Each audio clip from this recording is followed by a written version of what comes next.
you all for coming tonight. This is an informational and question and answer session about the schematic design for the new middle school. To catch everyone up, the next step in this process is for the board to vote in mid-July on a maximum price for the project. And before we can do that, we have a bunch of decisions we have to make about fields and auditoriums and gym space. The ultimate vote on this project, however, will not take place until probably next July, when we know whether the state has funded building aid or not. We're going to start with a brief presentation, from our architects, Bobby Williams from HMMH and Holly Miller, and joined by Keith Kelly from Harvey Construction, who has been engaged in the cost estimating process. After that, we'll have to about 7:30 for questions. And before, we will have another one of these sessions next week. And then there will be a public hearing on July 15th. This is being recorded for Concord Community Television. And with that, I'm going to turn it over to HMSH. Okay. Can you hear me? No. Great. No? No. Can you hear me now? No, well. Use your outside voice. I know.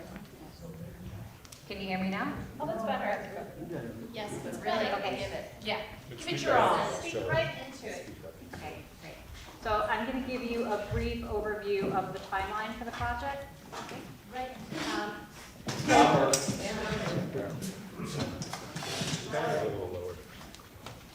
that better? No. You gotta put it like this right on your mouth. Yeah. How about that? Hello? Hello? I'm hearing better.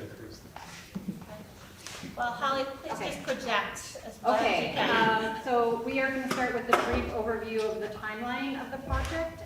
We are at the end of the schematic design phase, and we now have a schematic design estimate.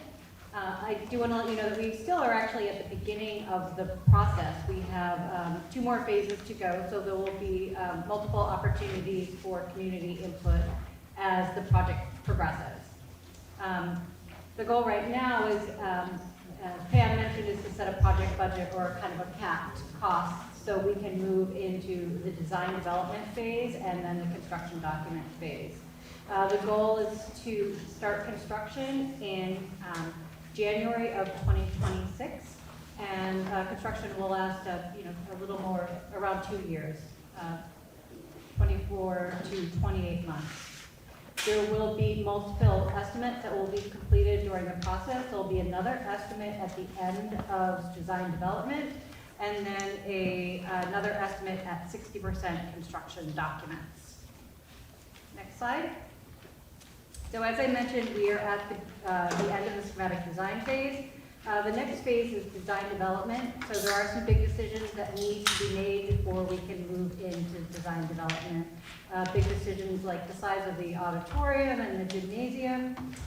Once those decisions are made, we can move into design development, which will last about 6 months, where we'll refine the interior and exterior design. After that, we move into construction documents, which will take about 10 months. And construction documents are the drawings that the contractor will then take and build the building with. We have about 2 months for bidding and negotiations, and then construction, again, 24 to 28 months. If you want to learn a little more detail about what's going to happen in each of those phases, this detailed description will be posted on the district website. I'm not going to go into that detail tonight, but it will be available for you to review. Next slide. So we are going to share with you tonight the current design, and the design is based on a lot of community input dating back to 2017. There were community visioning sessions in 2017 and then again in 2022. There were also multiple meetings with staff, faculty, parents, students from 2017 all the way through 2024. There have also been a number of committees and working groups that have been developed who have been providing input on the design, including a programming group and a sustainability working group and a building committee. And those groups are all made up of community representatives. So PMNC is an independent estimator, and they, along with Harvey Construction, prepared a schematic design cost estimate. We had those two estimates, and then we spent about a week reconciling the estimates. And the numbers that we'll share with you tonight are the result of that reconciliation process, where we kind of agreed on a number for the items in the schematic design package. So again, our goal right now is to kind of set a cap for the cost of the project.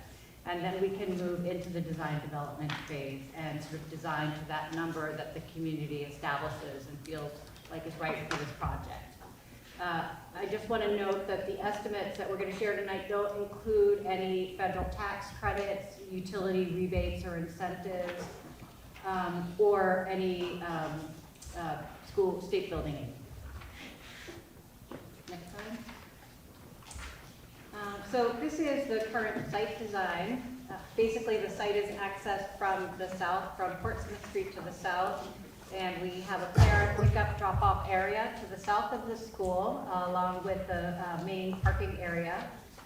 Bus access is from the east of the site off of South Curtisville Road, and then there's a smaller sort of faculty parking lot in the middle of that bus drop-off.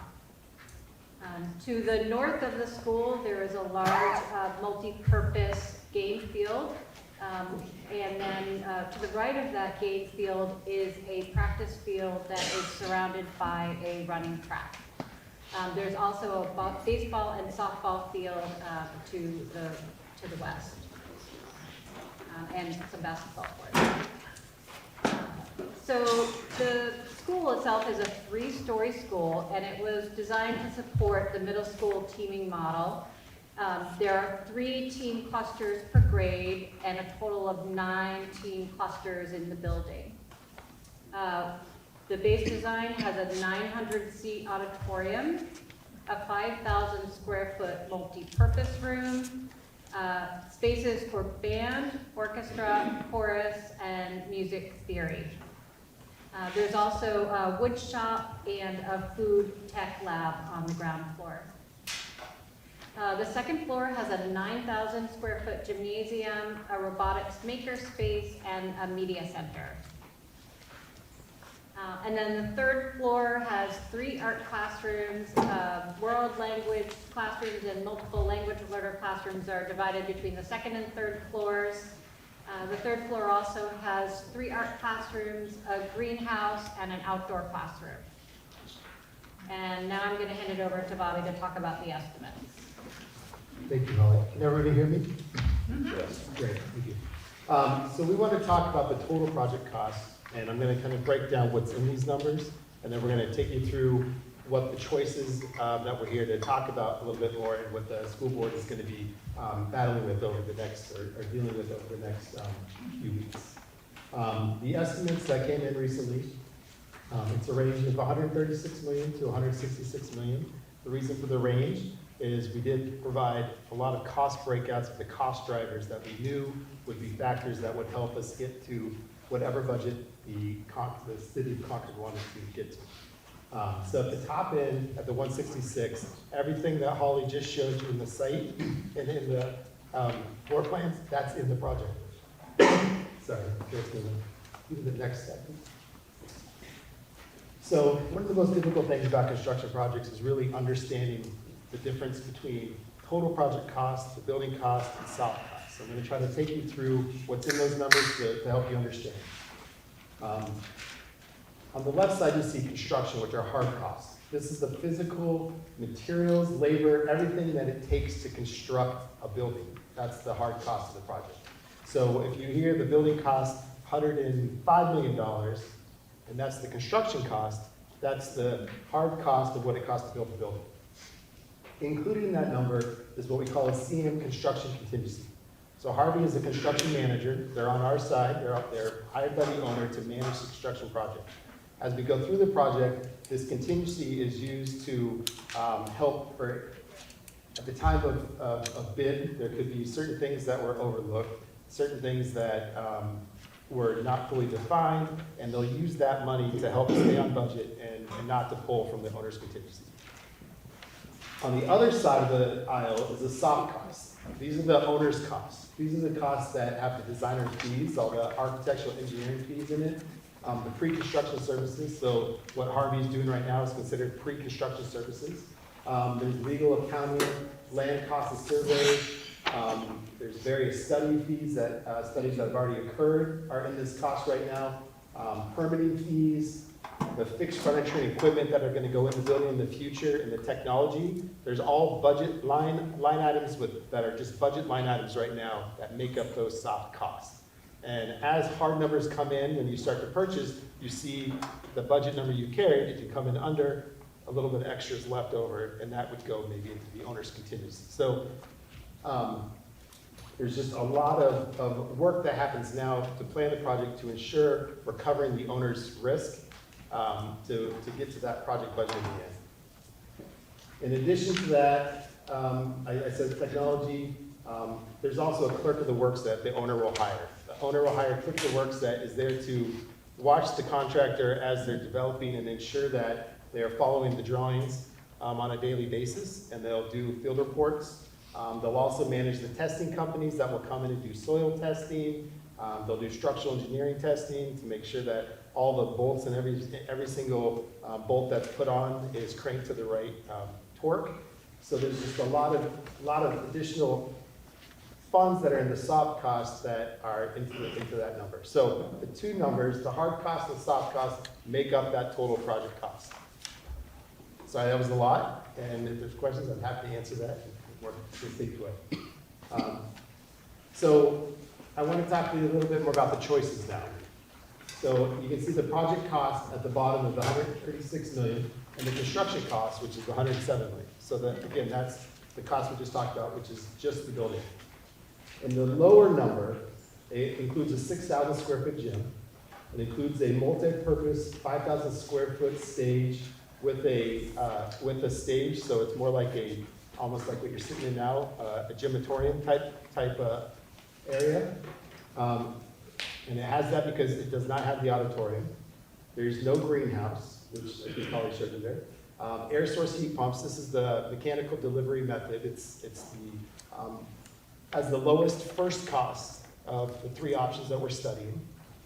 There's no solar panels. The multi-purpose field that you saw in the middle, instead of being a synthetic turf, it's a lawn field, which means just grass. It does not have a track. So you saw the track in that previous one. It does not have a baseball field or a softball field, and then there's no irrigation because those fields were pulled out. So that's how, those are those cost drivers we talked about, and that's how we get to that lower number. You take out some of those items. So, when we look at the higher end of the construction cost and the project cost, Holly kind of took you through that, but I'll take you through it one more time. The gym is 9,000 square feet. The multi-purpose room is 5,000 square feet. It has that 900-seat auditorium. It does have a greenhouse. It's utilizing a geothermal heating and cooling system. It has a roof and ground-mounted PV. That turf field, that multi-purpose field is now synthetic turf. The track is in, the baseball field is in, and the softball field is in. And then the irrigation that goes along with that. Next. So, going back a little bit to contingencies, we saw in the soft cost and the hard cost, the construction manager had 3% contingency. Again, these are ways to protect you for risk. So once we set that cap, which is what the school board is looking to do, once we set that cap, we do not want to ever exceed that cap. We will design to that number, and the way we ensure that happens is with these contingencies. Again, during construction, you have the construction management contingency, and you have the owner's contingency. The owner's contingency was on the soft cost side. If everything comes in under and there's minimal errors and omission, there's minimal unforeseen conditions, a percentage that owners will come back to the project at the end. During design, right now, we're doing all these cost estimates that we keep talking about. There's something called a design and pricing contingency, which is shown at 10%. It's at 10% right now because we're in schematic design. And if you remember from that timeline, we're at the very beginning of design phase. So we are only able to put so much information so that Harvey can, and our estimators can look at and review. And that information is then, gets marked up with a design contingency of 10% at this phase to help ensure that the price is correct. Am I saying that correctly? Yeah. And as we move into further phases, that money will be absorbed and it'll be reduced. So the more information we put in the drawings, the less contingency we need, because the more information we have, it becomes more accurate to estimate. And that's just the way the design process works. We have to spend a lot of time putting in more information in the drawings at each phase and each cost estimate. So at the end, that will get absorbed. Moving back to the cost drivers, we wanted to just present some of what the cost of some of these larger items are. Again, the 900-seat auditorium is estimated around $6 million. If we were to reduce it, which we looked at, we said, what if we made that a 600-seat auditorium? It's about a $1.1 million savings. If we take it all the way down to a 450 person seat, it's about $4.2 million, which is about $1.8 million savings. So these are the kind of decisions that the school board is going to be wrestling with as we move forward. You know, what is the most appropriate size auditorium? Or, like we said, in the lowest cost, does it become more of like a gymatorium? And it's more of a space like this in the middle school. When we get to the fields, we broke out each field with their actual costs. A multi-use play field with synthetic turf is about $1.3 million. So again, that's in that top number. Multi-use play field with lawn, you save about $500,000. So the difference between the synthetic turf and a lawn is the amount of uses you can have. You might be restricted to using a lawn for 40 times a year, whereas a synthetic turf can be used over and over. So those are some of the things to consider. The track and lawn field is 1.6. This is the same lawn field in the middle, but it has a nice running track around it. A baseball and softball costs around $1 million. The irrigation is about $250,000, and a basketball surface is about $100,000. So that's putting in like an outdoor basketball, 2 hoops and a cage around it. Looking at the gymnasium, we're starting at 9,000 square feet for the middle school, which is typically an appropriate size middle school. But we could reduce that to 6,000, which we've seen in some other middle schools as well. That's about a $1.2 million savings. The multi-purpose room, if we were to reduce that from 5,000 to 3,000 square feet, that's actually not in either of those numbers yet, but this is another area where we could look to save money. That's about $600,000 savings. There are 3 options. The first 3 line items here are different mechanical systems we sourced and looked for the new school. One is an all ground source heat pump, which is in the base option. It's about $18.6 million. If we look at doing a hybrid, which means we do some ground source heat pumps with a supplemental boiler and chiller plant, you save about $7,000. And then if you look at an all air source heat pump with supplemental boilers, you save about $1 million. Now, these are very important to consider the life cycle of all of these and the future costs in the future. So our engineers are doing life cycle cost analysis that eventually we'll be able to present to show some might have a higher first cost, but the payback might be much sooner because there's less maintenance, or there might be federal grants that actually give you money back if you do a certain option over the other. So it incentivizes to do certain options. The PV array on the ground or on the roof is 1.5, and the PV array on the ground, which would be like a canopy, maybe a carport, that represents about 3.2 million. The total of the PV right now would make the building net zero, meaning we would produce enough energy on site in order to offset all the future costs of the school. So that's why we're looking at that. During the programming committee, there was a lot of talk around accessibility, and there was an idea of being able to connect the second floor to the ground floor utilizing a ramp, so that if anyone was on the second floor and was unable to utilize the stairs, in case they needed to get out in a hurry, they would be able to get out to the second floor. And this is it's a pretty extensive ramp because it starts on the second floor and it travels about 15 feet to the ground. So we utilize some exterior natural grading and also some of the interior to do a steeper ramp, and it came around $3.7 million. Next. And now I'm going to turn it over to Jeff.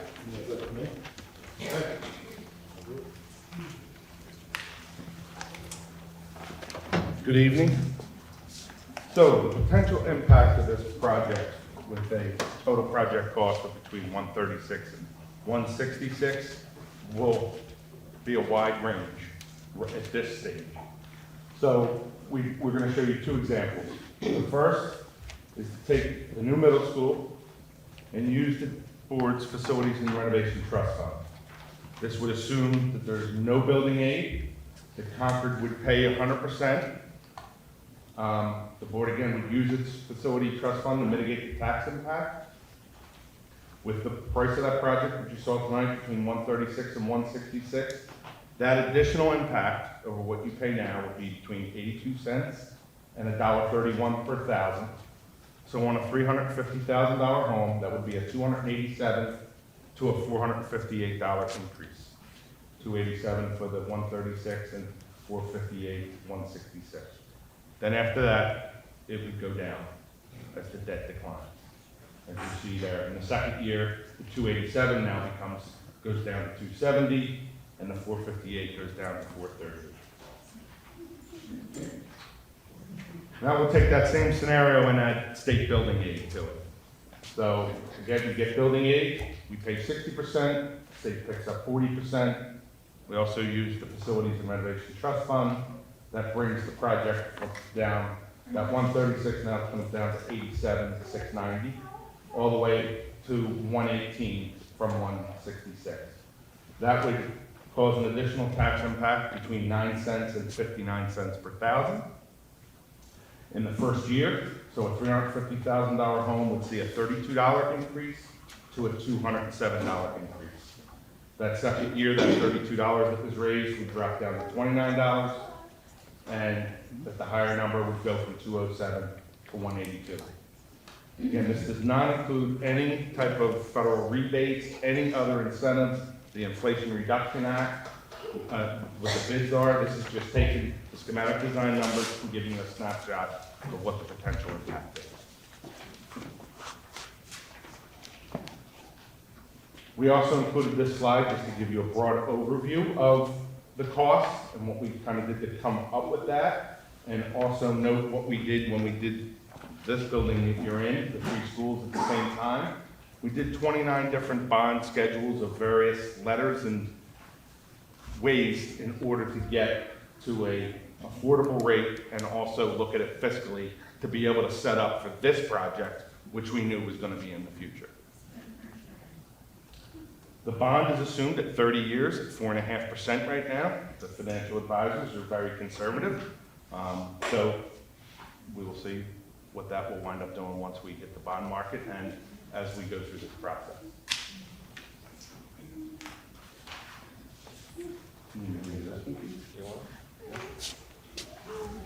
I'll turn it over to Chief Kelly.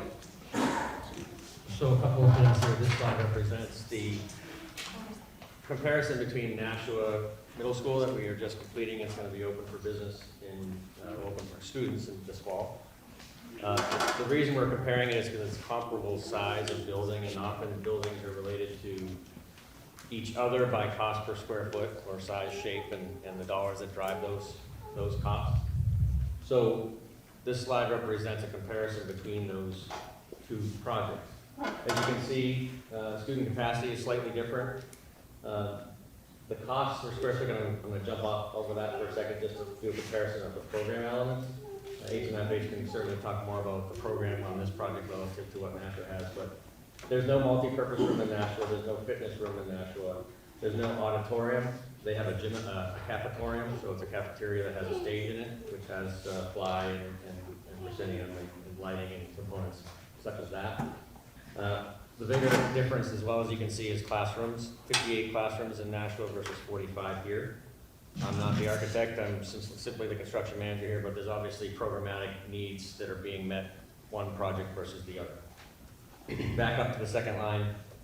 If you look at cost per square foot, if we looked at what our contract value was on Nashua and what that would escalate out to in 2026, which is essentially when we're going to be, we're proposing to build the Concord project, that would be about $475 a square foot. This is based on published data, in particular Engineering News Record. For those who want to look into it, it's Building Cost Index, which is what they assign for what it takes to build projects all over the U.S. in specific urban markets and strategic markets, as well as specific components of construction and materials. So that's how we can escalate that number out. There's a little bit of crystal ball here for the future. Nobody knows what the future's going to bring. No one would have known what the pandemic brought relative to inflations, but typically we'll run about 3 to 5% a year in building cost index escalation. Over COVID, the 3 years of COVID, it was 35%.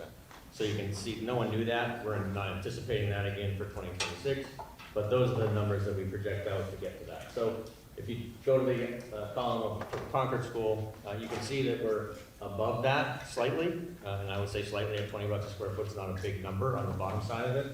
And mostly that's driven by, again, the bottom line there represents a higher ratio of classroom to other space, and the other space that's proposed in the Concord project is more costly than that of classroom space. Classroom is really 4 walls and floor and a ceiling and a light. I'm totally simplifying it, but that's essentially what it is. But you can see that the ratio of classroom to other space is higher or lower on the Concord project, so that might be driving some of those cost differences per square foot. But it's a good kind of a matrices to see just how this compares to another middle school in the New Hampshire market. And at $475 a square foot projected out for Nashua, and relative to $495 to $625 in Concord. We're confident with that. Just a little anecdotally, the estimating that we did for this phase, we went out to over 200 bidders across the categories of materials and suppliers, with almost 80 responses to that, as well as a third-party mechanical, electrical, and plumbing estimator to balance between HMFH's third-party and as well as our numbers we're getting from the trade partners. So we're feeling very confident relative to what's in the SD documents, and that it represents, and this cost represents, what the exposure will be for the community. I think that's the last slide, right? Yeah. Well, thank you. And I think there's just one other point about Nashua, which is Nashua did not get building aid. So they did not have to meet some state requirements that we will have to meet in terms of the design of the performance system for the building in order to be eligible. We're going to take questions now about the design of the building and the cost estimates we walked through and the choices we have to make. Ask to keep your questions as concise as possible so we can get to as many people as possible. You can come up to the table and sign in, please.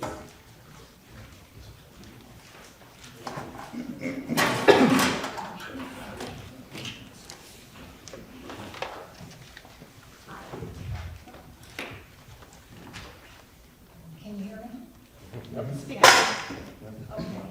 I wanted to go first tonight before. Speak up. I wanted to begin tonight and go first before we get into some more of the very specific questions about costs, because my first question is more fundamental than that. And I really appreciate your being here to have this give and take, to have these questions answered tonight. And my question is one that hasn't been answered, so for all of those who know, like, what I'm about to say, you can, you know, relax and cover your ears, but I look forward to an answer. This board has made a choice here, and you're choosing to build on raw forested land in a place unwalkable for most of our students. You're making this choice when the top 10 hottest years on record since record keeping began have been the 10 we've just had. Given all of this, you're still choosing to demolish multiple acres of century-old white pines, disrupting a fragile stand of contiguous forest, further jeopardizing our ever-diminishing migratory songbird population. And oddly, for me, bizarrely, you're making this choice in the name of our children. Surely, this, I know, I'm getting there, I'll get there, Pam, I promise. I am sure the Sustainability Commission is familiar with the New Hampshire Climate Action Plan, which says not to cut down New Hampshire forest. So, as citizens here in Concord, we have little control over the big picture, but it's all of these small decisions made by groups of people like us that make up that big picture. So, my question, I'm finally there, thank you. How can we ethically choose to destroy woodlands when we have a cleared site in the south end with the infrastructure that's long been a happy home to the Rhinebeck Middle School? Thanks for listening again, and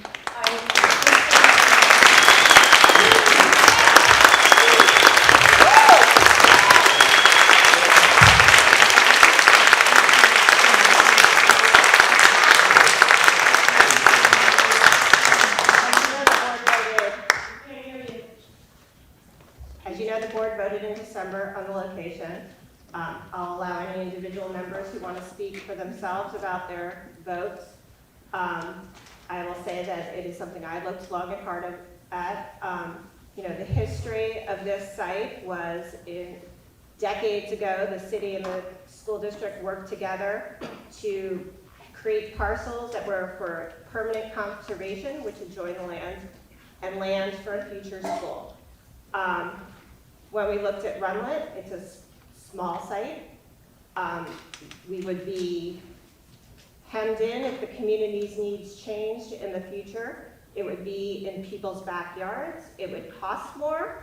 It would take longer to build. And for me, that is why I voted on this site ultimately, that I think it is in the longer financial interest of the taxpayers and the community.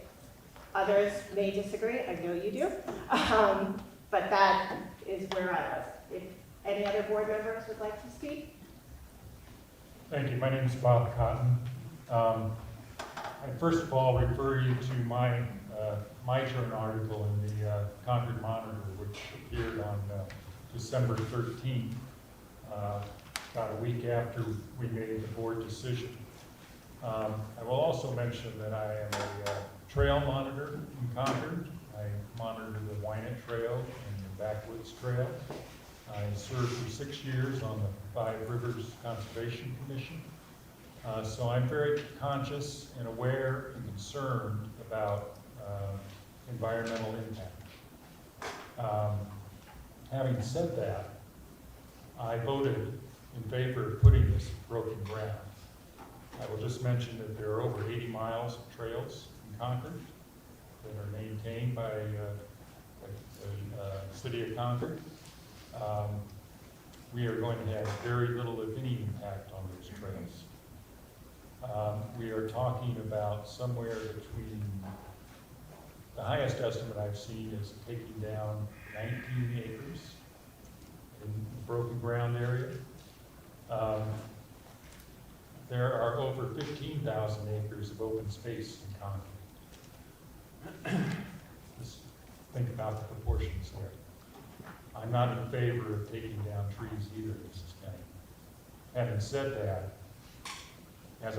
as I mentioned in my article, there are a number of reasons why I think the choice is better to be a broken ground. Pam mentioned a couple of them. It's going to take 1.5 years longer to build at Runlet than it would at Broken Ground. That's partly because of staging. The building would be very close to the existing building, et cetera, et cetera. It's going to cost more to build at Runlet. And I honestly think that there are some equity issues involved. I know many of you are from the east side, I'm a little bit surprised that people don't understand that this is a city-wide school. It's not a South End school, which a lot of people from the South End school think. It's not a South End school, it's a city-wide school. And I think there's merit to having on the east side of Concord some of the facilities that we'll be able to put forward for the people at the east side of Concord. Again, go back and read my turn article. There are about 7 or 8 reasons why I decided to vote the way I did. But again, I am concerned about the environment, and I would like to see us do this in a way that it will be a space for middle school kids to be able to get out and use the trails that are behind Broken Ground, and be able to use the environment that is behind Broken Ground to learn how to take care of the environment. Thanks. Anybody else? Yeah, I'll go briefly, because I think Mr. Cotton hit all the key points. In December, I voted in favor of the Broken Ground location, and if I voted today, I would vote in favor of it yet again. This is favored by the people in my district, and actually for most of the people I talked to throughout the city, and I went and talked to quite a few. I know it's not favored by a great many here, but yeah, the Broken Ground location allows for a flexible design to meet the needs and minimize our energy use and be as efficient as possible. It will take 18 months less to build and 18 months less of paying contractors and construction folks. It does not require the demolition of the Runlet building. Most of the people in my district, most people I talk to, do not want to demolish that building. They want to reuse and repurpose that building either by the school district, by the city, or by a private entity. And you know, the location we've chosen provides access to trails, as pretty much as Mr. Cotton said, for use by all students in the city, as well as outdoor classrooms, educational space, and fields for physical education and co-curriculars for all of our students from all across the city. Lastly, it was estimated it's $5 million less to build here than it would be to build the existing site. So for those reasons that I voted for it in December, those are the same reasons that I would stand for it now, although I've listened to you and I hear concerns. Anyone else? Thank you. Thank you for your response, and that's raised additional questions for me that I will save for June 18th.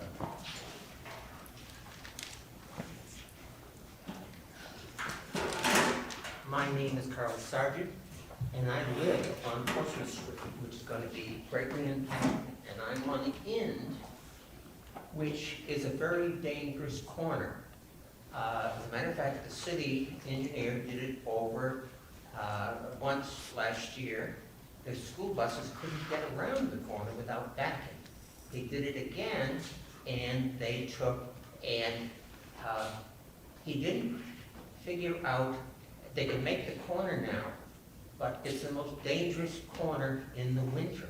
I almost was killed 3 times. 3 times.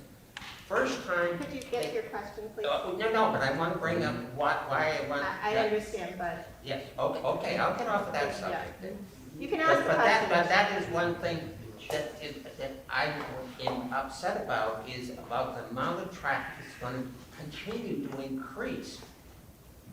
Old Loudon Road has doubled in 6 years, just about doubled. and you put the school in, it's gonna go up considerably more, which is gonna make that corner even more dangerous. Now, going on to school, I looked at the project in Nashua. Do you know what did anyone here on the board ever look up what the mean average wage is for Nashua and Concord? They're very similar, but the average wage is a huge difference. The average wage in Concord is $55,000. Nashua is $84,000. We don't have the money to spend on an expensive Taj Mahal school. And you take the athletic fields, they're talking about synthetic. A young architect who just graduated from college and I are looking at Memorial Field and we're saying no to synthetic because it is fairly dangerous for students to play on because of injuries and heat prostration. And then you add to that, you've got to replace it every so many years. The thing that I can't understand is Concord's not a wealthy city. If you take and look at all the townships in the state, we're in the lower half, not in the upper few cities or towns in that. And we're about $78,000 on a medium average. There's towns that are 150,000, towns that are, a lot of towns that are 100,000. There's another group that are from 78 to 100,000. Then that puts us in the lower half of income. We cannot afford it. Then you take, why don't we, looking at the existing memorial, you take $40 million there and we We're put not that. here, I understand, we're not here talking about Memorial Field. Well, no, That's a whole that other is one fun thing. project to come Yes, I into. will say this. It costs $40 million to fix up the existing memorial into a high-quality middle school. That's what I'm saying, period. You want us to build Memorial Field, the middle school at Memorial Field? No, Oh, no, I'm sorry. no, I'm saying repair the existing one, renovate it, major renovation. You've got all your utilities there, you've got your streets there, you've got your sidewalks, you've got your landscaping, you've got your athletic field, you've got everything there. You only have to take and maybe gut the building, not all of it, but part of it, and do it all over, and you can add to it and still stay within a $40 million budget. I will let our architects talk about where we are on traffic, on Runlet. And this was before I was on the board. There was actually a cost study about renovating the building, and it was very similar cost to building new. And it also, if you've got the building, you have to put the students somewhere, and under state law, they have to go into a facility that meets the requirements of a school. And we don't have one like that. The thing The is, time Mr. Dunn looked at the mall, looked at all different places, but we would have to pay to build those to be the thing schools. is, you would have the summer vacations. You wouldn't do it in 1 year. You would do it over 2 or 3 years. You could do a third of it and still have the students be able to go back to school and stay in school. And then when as soon as summer vacation comes, then they could start, contractor could come in and start working again. Do you want to, can you talk about the traffic studies and where we are in that? Because that's still a work in progress. Oh. So we have engaged a transportation planner that is, can't hear me? Can you hear you? We have engaged a transportation planner named VHB. They have completed a draft study of the traffic impact of the new middle school on the neighborhood. They will be reviewing that with city officials, hopefully next week. But they have identified some potential mitigation measures, especially for some of the existing backups that happen on South Curtisville Road. So, you know, we think there are some conditions that could be improved, but the major issue is that the new school has a very different schedule than the existing school. So you'll have you won't have kind of the traffic for the middle school on top of the elementary school traffic, because the start and end times are about an hour apart. I think this woman was waiting.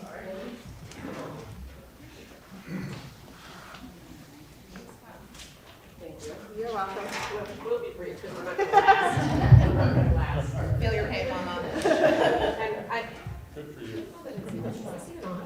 Sort of. It is, but But you got sorry, I can be loud, I'm a high school teacher. I would just like to begin by, and I know this isn't the purpose of what we're doing here, but I was a little incensed when one of the reasons for not building a run light was because it would disturb the neighbors there, yet all of a sudden I have a school in my backyard, and I had not bought my property believing that would be the case. Yet I have friends downtown who bought a property in the hopes that their children could walk to school, which now can't.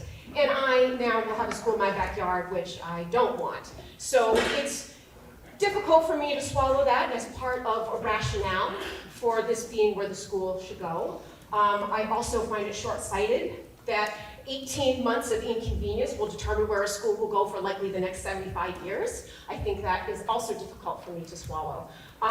My question, I suppose, is, and maybe it's been spoken to and I'm not aware of it, but at one point there had been talk of the school going over on Portsmouth Street. It's now in the woods, clearing more land, where there will be a school in my backyard, shining a light in my backyard, where traffic is going to somehow now go down my road to be dropped off, because they're going to avoid going around, because they're going to find that it's much quicker to go down my road to drop off. And so I'm not sure why. I guess maybe it's been answered already and I missed it, but why are we back there instead of on the main road? Because while there were traffic concerns there, I fear there's even more traffic concerns over here. Thank you for your question.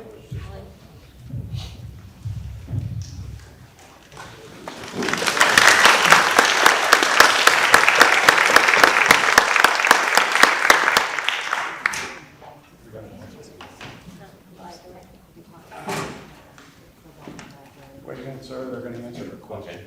Thank you. We're just talking about, we did look at several areas, the impact of the building and where it would go. We looked at several areas where the building would go, and we reviewed the pros and cons of all of those. There was an option to put it up on the road. We have provided a long driveway. One of the reasons why it didn't go on the road was the traffic issue. There wasn't enough queuing to allow all the cars to be off the street so that was going to cause even more backup within the neighborhood with the traffic. So the new site has a long enough driveway and queue that allows all the cars during drop-off to be off the site, so you won't see any backup on the streets. That was the main driver of not putting it up on the front of the street. In the next stage, we will be setting up a traffic working group to look at some of the options as we get the traffic studies back, and I hope some of you will volunteer to serve on that.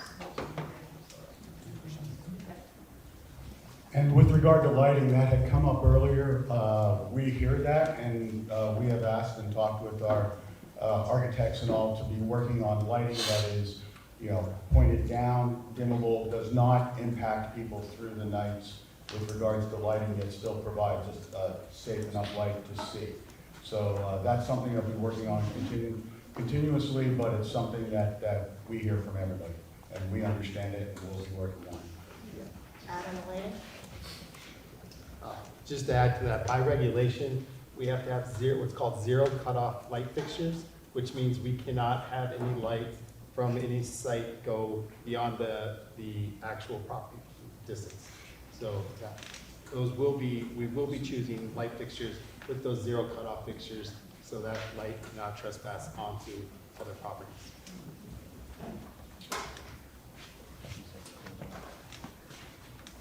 Do you have a question?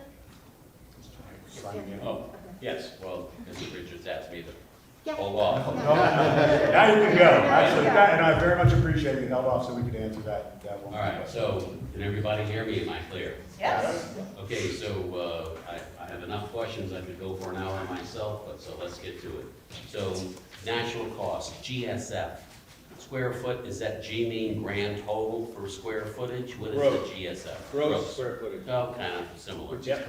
Okay, would have been nice if you had a footnote on the chart indicating such. The cost for Nashua, is that comparison, is that construction, is that school already constructed and its recent cost? Is it a year old, 5 years old, or is it proposed?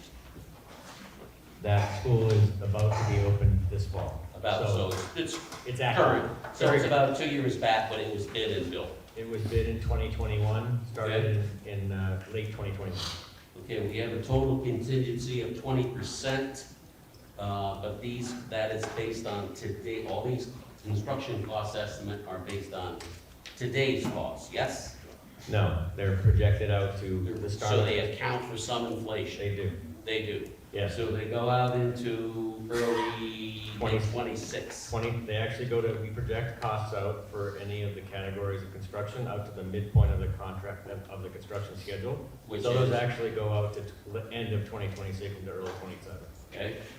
As best we can. Again, nobody has a crystal ball, but I accept. we use our Retired professional engineer, I understand, accept. Infrastructure, we touched on it. You indicate traffic studies underway. We'll be meeting with the city, but I can assure you that yes, the potential for costs for relative to improved traffic will occur. And that's not in the estimate. I don't see it.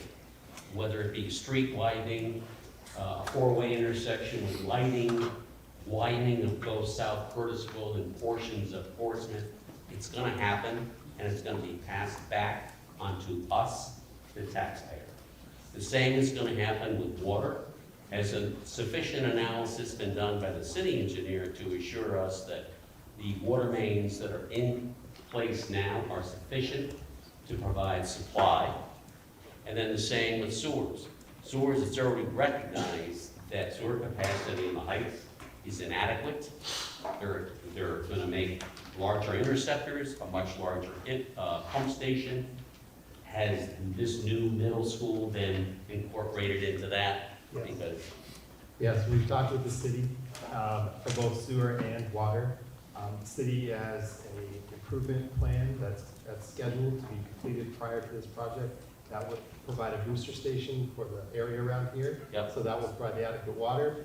And we had calculations run based on the new school that's included in those numbers. So there's sufficient water for that. Same with the sewer capacity. They are looking into replacing and doing some sewer injector pumps. And that will be part of prior to or right around the time of the project. are they included in your cost estimates? These are in the capital budget of the city, from my understanding, that was recently, Well, I'll just to add that those improvements in the city's capital plan predate this project as well.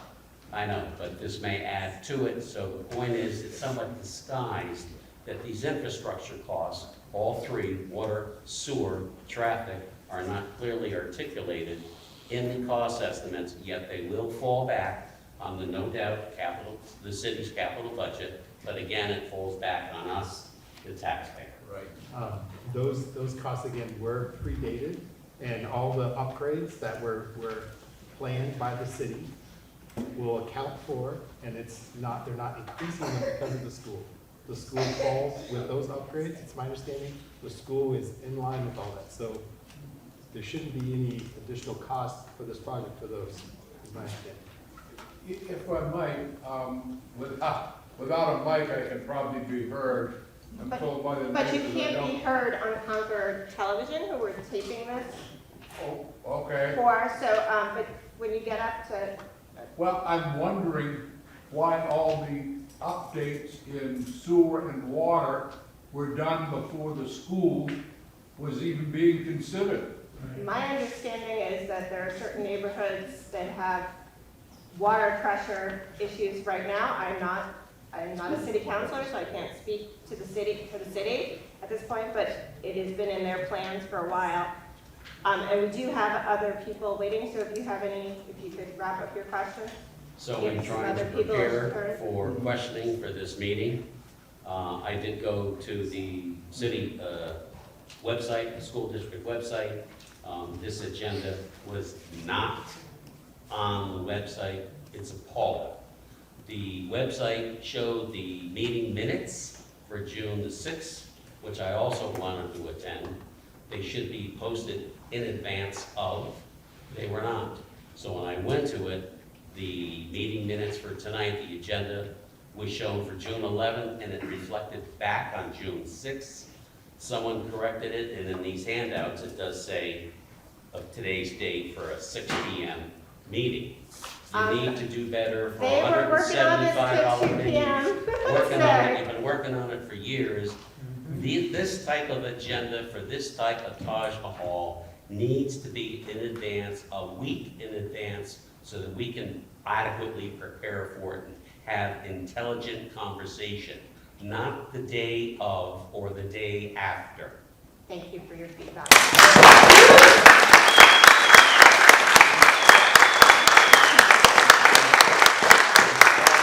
Mr. Richards, you mentioned about your constituents, you've spoken to, everybody was in favor of Runlet at this new broken ground site. I have no clue sometimes what city you live in, but Okay, everybody, all the public hearings, where the vast majority of people said, rebuild at Runlet. I don't know what planet you're from, sir. Yeah, but, sure. okay.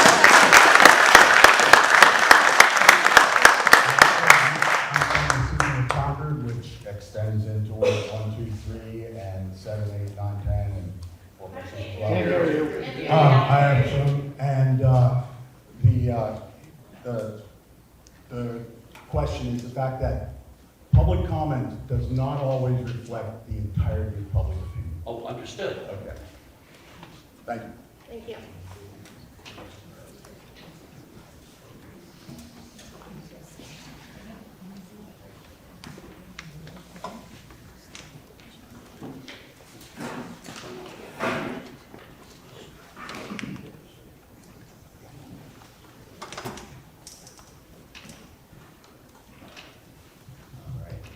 I'm horrible at public speaking, forgive me.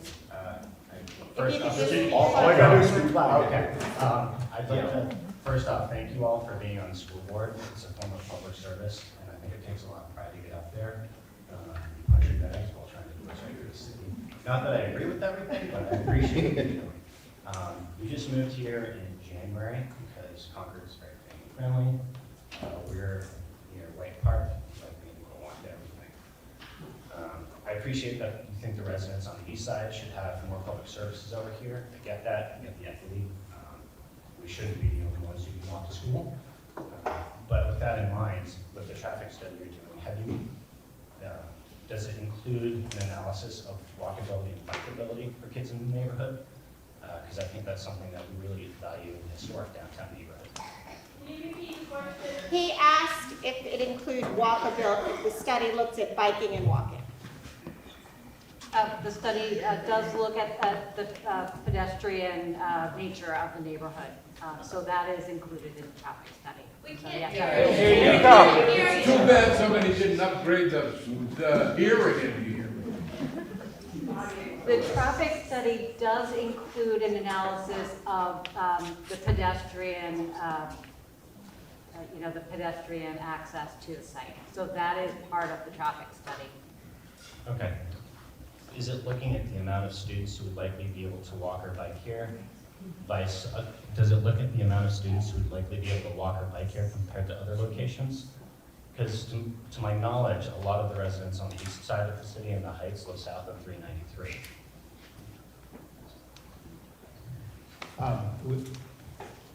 We did look at where the students come from. I'm not sure that there's a specific number. I believe we've tracked historical numbers of how many kids are actually walking and biking to school now. Okay. And I believe the percentage was fairly low. And I understand that, and Kathleen's shaking her head because we did this a while ago. And looking at the percentage of students that live within this region, percentage of students within the walkability region of the Runland project, the students that live in other districts that couldn't walk to either school, proportions were very similar in terms of the amount of students that would have the opportunity to go to the different areas.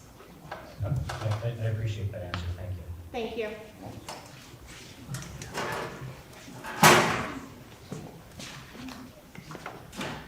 You want to write my name down right now? or- Please. Even though we know. Yeah, you know, whatever.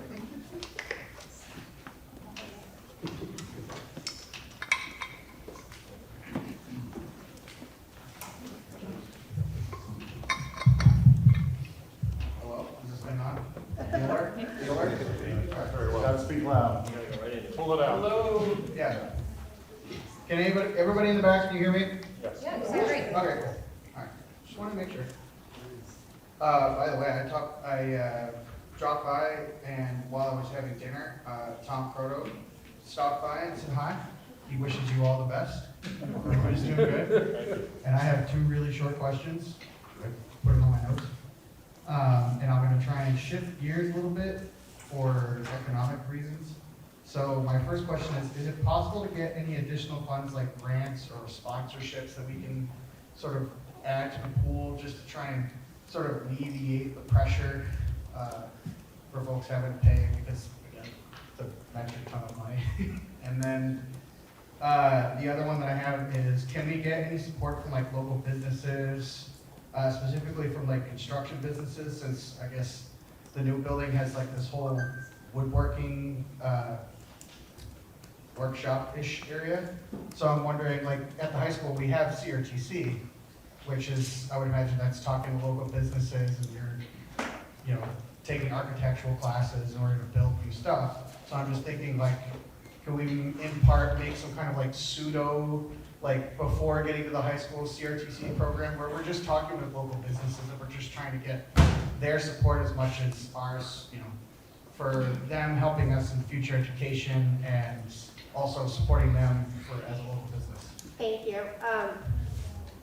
We're certainly looking at all options. I think the biggest opportunities there are the federal grants and tax credits that are available depending on what energy systems we use.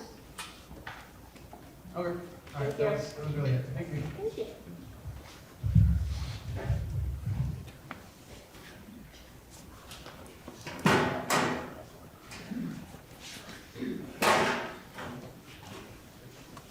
Good evening.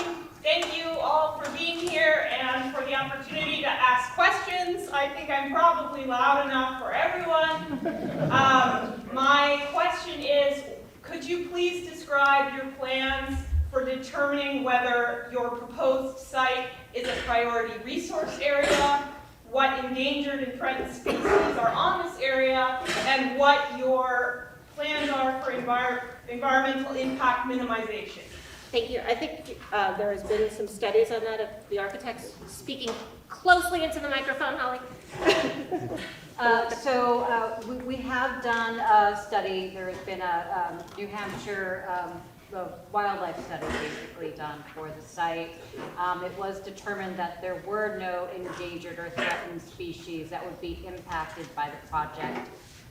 The study, and I know the study had been posted on the district website when we were in the site selection phase, so that is information that's there for anybody to see. There are recommendations that are made in that report that recommend where the building should be located and certain measures like the kind of curbing we should use so, you know, turtles can not fall off curbs and things like that. So there is a full report with recommendations. It was posted on the district website and should be available for anybody to take a look at.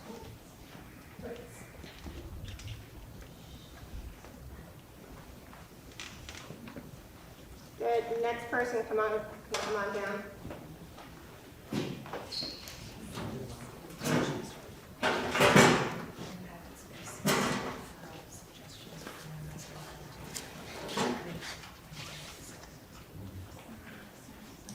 Take the You mic can out take it if out it's if you easier. want. Yes. I'm Sharon Silva. I'm going to try and talk loud. I live on East Side Drive for about 35 years and in another part of East Concord for 10 years prior to that. So I'm on East Side Drive over by the roundabout, and I know you mentioned that there's a traffic study that's happening. The roundabout, I hope, is included in that because it backs up every morning and every afternoon. Sometimes it will take me 10 minutes to get out of my driveway. It's very important to look at all of those pieces. Are you going to need Oh, more? you mean the roundabout on Mountain Road and where they come together? Right, East Okay, Side Drive and just Mountain wanted Road. to clarify. Is there going to be a need for other roundabouts, traffic lights? And some of this has already been addressed, but very important, all the infrastructure, how much is that going to cost? Because that does not seem to be in anything right now. One question that I have in addition to those, I noticed that solar panels are like, maybe, are we going to do it, are we not? Has there been a cost analysis of what kind of savings that would be? My grandson went through a project building the Oyster River Middle School on site. It took about 1.5 years for the whole project to be done. And they did a lot with solar. They put an array over a parking lot.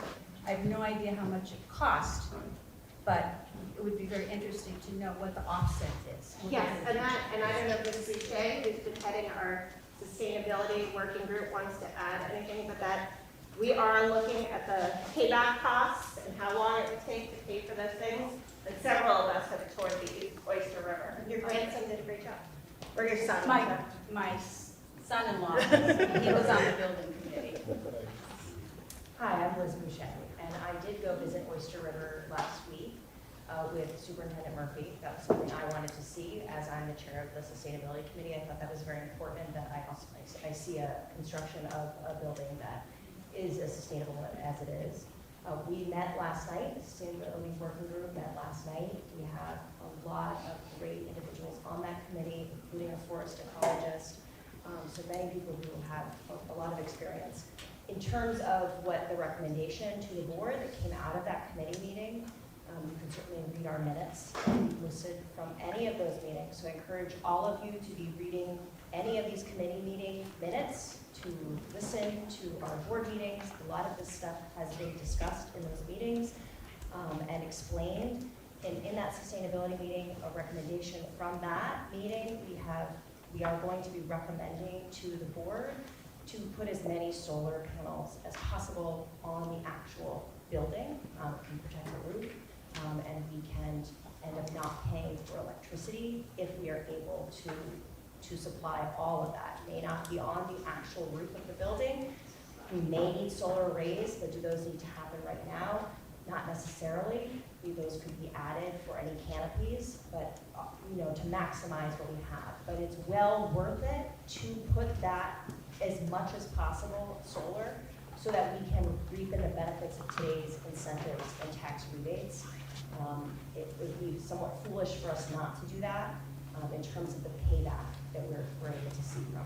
That's good to hear. And another very interesting thing I think about that building, well, one is that it's a very successful rebuild in the same place, but also their design of the bathrooms is unique, and I thought it eliminates a lot of problems in the school by that design. Well, the principal during the construction of the Oyster River Middle School is now our principal at Runlet Middle Right. School and is intimately involved in the design project. So he's been working to bring things he's learned to this process. Okay, thank you.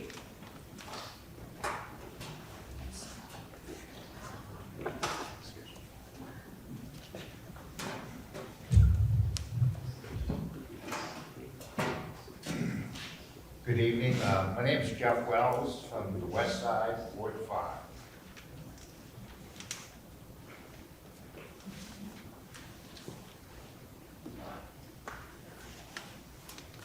And as usual, I'm going to be brief. I just have a quick question relative to the traffic study. Will there be a light a new traffic light posted at the intersection of 393 and the westbound exit entrance ramp?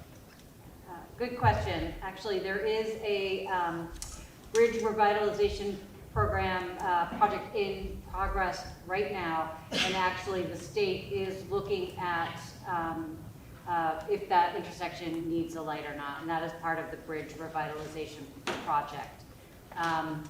That intersection did fall under the traffic study that our transportation planner looked at. The scope of that study was developed in conjunction with city officials. So the city officials tell the transportation planner what scope they need to study for a proposed project. So, but that investigation into a light at 393 is already underway. Maybe not a fair question, but is there an estimate of what a traffic light costs at an intersection like that? It's hard to say. I know in the past, that, you know, I shouldn't put numbers to it because I couldn't say it in concrete terms of what that actually costs. Okay. And then one other quick question, It's a Mr. state Richards. road. I'm sorry. It's a state road? Yeah, it's a state road, not a city road. So that would be under the state jurisdiction, not the city's jurisdiction. Okay, another point of coordination. Mr. Richards, you just stated that you're hearing that there's a need to repurpose the Renwick School. Is there a buyer looking at that school right now? You should. I don't know of any solid buyer that is looking at that school right now. Well, solid buyer sounds like you entertain people asking to buy the property? No, nobody's entertaining that. Okay, all right. We, as part of this project, we have, the board had voted to establish a working group on the future of the Renwick site. We're not going to start that group's efforts until we decide whether or not to move forward with this project after we know about building aid. And it will be a process very similar to what happened with the older elementary schools, which have been sold and several of them repurposed as private sector buildings. Okay, so then back to my original question, I came here tonight. We talked on December 6th that there was a $5 million, Ms. Robinson used $5.5 million difference between the two sites. Okay, and a lot of that I understood was raising the current middle school, tearing it down, getting rid of all the hazmat stuff. So why is all of a sudden we're considering we're going to keep it and use it, and yet it was an excuse to come over here and build a middle school? I don't think we said that. I'll show you that. No, I know we said the cost, but You are correct. In order And your figures are all over the place on this. I'm not I'll share these disputing next the time. figures. I will say you are correct. That building, if we were to build on that site, we would have to take down that school. That school, by building on that site, you could not keep the school in the same place. You were building within 10 to 20 feet of it, and you needed space for parking and fields, which is what would have happened after that. So that's why that school would have come down if we rebuilt on Renwick. All right, good, thank you.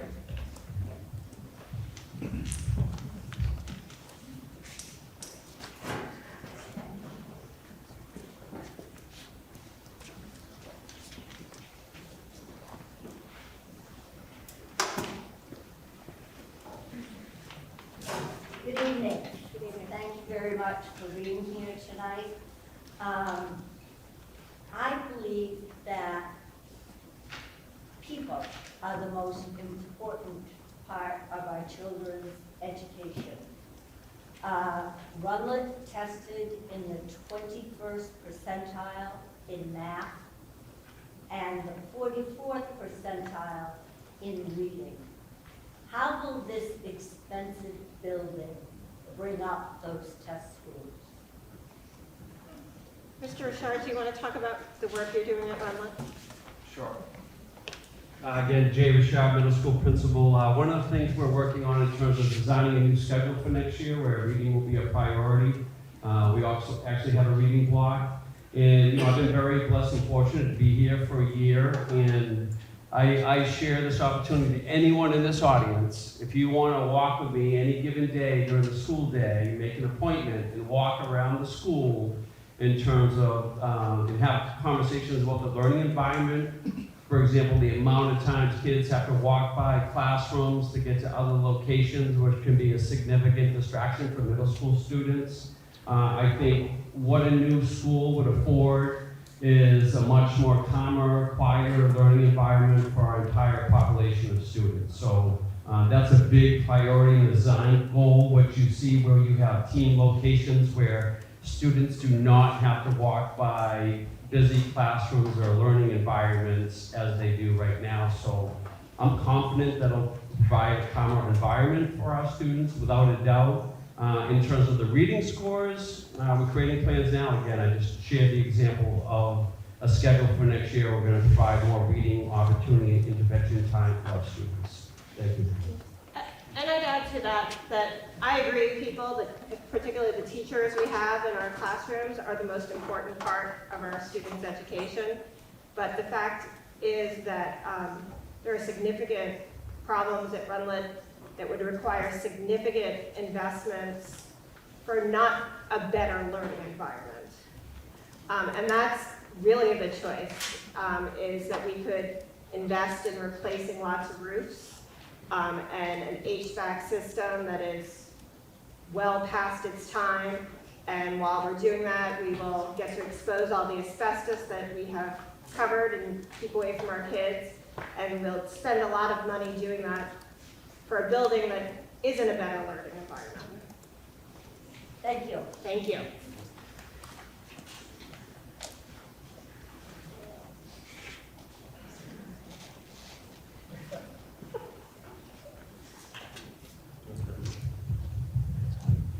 Can you hear me? Yes. Okay, thank you. My name is Robert Mancini. Before I ask my question, I wanted to, I'm an editor by profession, so I like to be precise with words. Throughout the presentation, when I heard tonight about options, I kept hearing the word savings, savings of, savings of. Savings is when you take money and don't spend it. None of this involves savings. This is all spending, no matter how you slice it and dice it. That's my comment on words. My wife and I have an 8th grader who finishes her 3 years at Runlet tomorrow. And she's off to Concord High School in the fall. She attended Krista McAuliffe School for grades 1 through 5. She could not be here tonight, and she wants me to ask you this question. All through school, my teachers taught me about the danger of climate change and that we've got to take care of the environment. Why is the school board doing the opposite of what I've been taught? By destroying lots of trees and animals to build a school that they could build at Runlet without hurting the environment like that.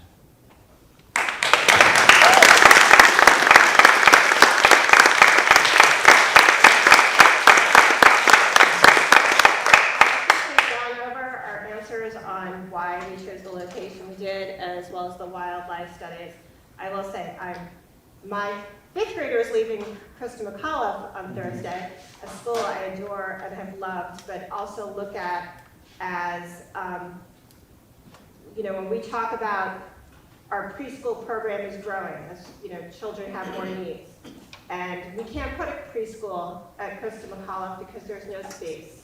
And there's no space to add on. And, you know, and that's sort of one of the things that I'm looking at is, do we have a place that we can meet the needs of the district in 50 years? Because when they built those schools, they didn't anticipate kindergarten, full-day kindergarten, let alone preschool. And so we have to, for me, think about the unanticipated needs of the future. Anyone else have anything? Thank you.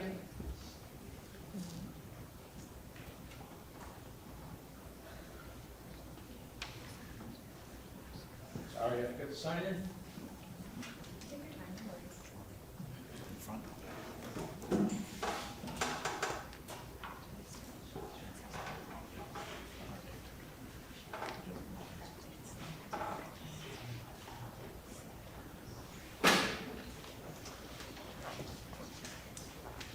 Again, I probably won't need the mic.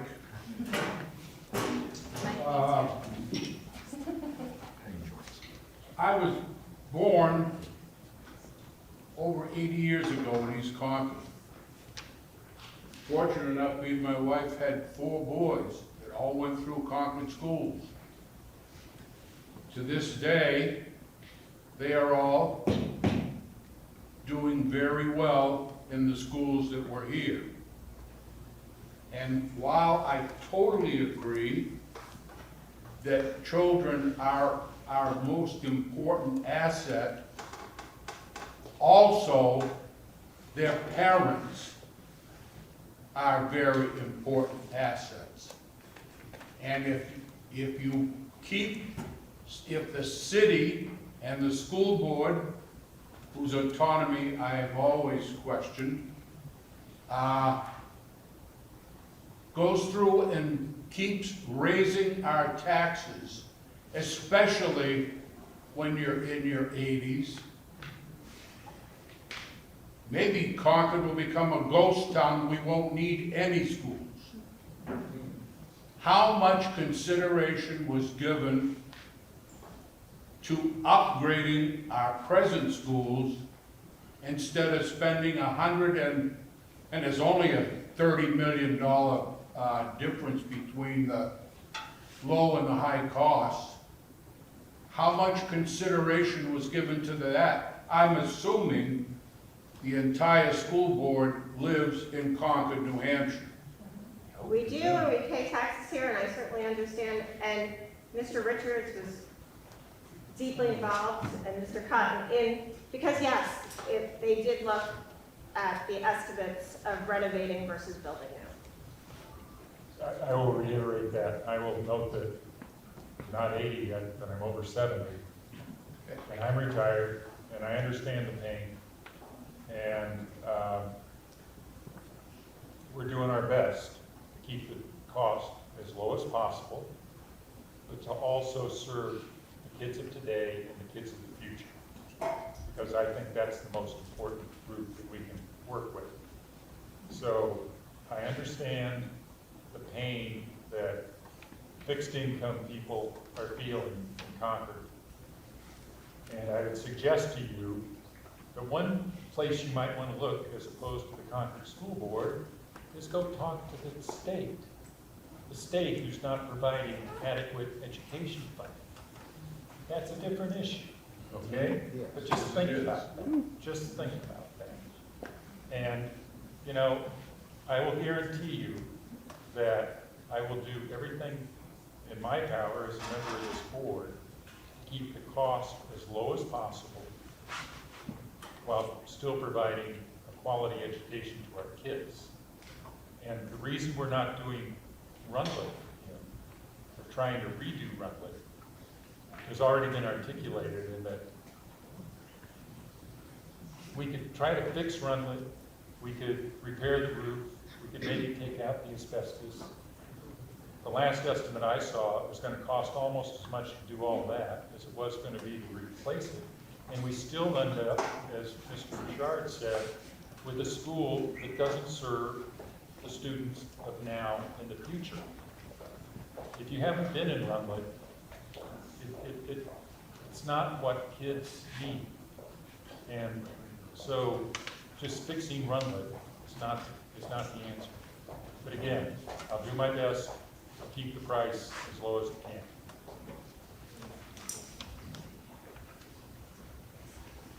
I'm not in my 70s yet, but I am in my 60s. And so I do appreciate your question with regards to that. The school board, prior school boards, looked very, very intensely at the cost of what it would be to renovate the existing school. And it came to be just about $2 million away from building a whole building. Those folks over there can probably explain a whole lot of reasons, but the moment we start taking down, the walls or the HVAC system and to do those things, we have to meet all the new code, not the code of 1957. So now we're talking about, you got to replace the roofs, you got to replace the ventilation, you got to replace the electrical systems, you You gotta replace the windows, you gotta replace the plumbing, you have to upgrade all of the entrances and exits, you have to upgrade stairs, you have to create a whole bunch of things. So it all becomes, to summarize, almost exactly as much as it would be to build a new school. And I think these folks could probably explain all that why, but bottom line, basic language, that's what it was. And we looked very extensively. The things that you just mentioned probably are a lot less than $166 million. You would be surprised. Those estimates were done before yeah, there you go. Just to add to what was spoken about, when we're talking about building to today's codes, the mechanical systems. I'm sorry. Sorry, the mechanical. Hearing it. It's all right. I can project loud too. Let me start projecting. When we talk about today's codes, the mechanical systems are another big one. The ventilation requirements, in order to put it in schools now, you have to have a large ductwork, like you're looking at above here, right here. These are really large ducts, but these are the kind of size ducts that need to go in various spaces throughout the school to provide the right ventilation. The current ductwork in the existing school is on the roof. And that's already because back then, there's not enough ceiling height in order to put. So in order to renovate that school, you would not only have to continue to run the ductwork on the roof, but it would be substantially more, which also leads to structural upgrades. The structural codes require new shear walls. They require earthquake bracing, which the old codes didn't. So now you're talking about going in and upgrading the structure as well. So by the time you go in and you do all of this work, it takes a lot of time. It was mentioned earlier that you would have to find swing space for the students. So now you're actually renovating other space in Concord to meet the state requirements so the students have a place to go. All that money you're putting into the other building is not going into your school, it's just going into providing swing space. So all of that, when you add up all that and you add up all the time, we mentioned the extra 18 months. That was when we were building a new school next to the existing school. When you're doing it, and if you're doing it ad reno and you're keeping students in place, you're taking more time to selectively demo and provide safety plans to keep students safe if you're not able to move all the students out. So there was just a lot of impact on potentially the students as well.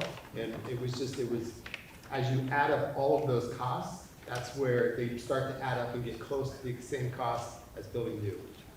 And again, the abatement, that number was in there, which is another huge number. So it's just doing all of that over phases is what really adds that cost and what really drives it up. Well, thank you. Okay, you can sign this.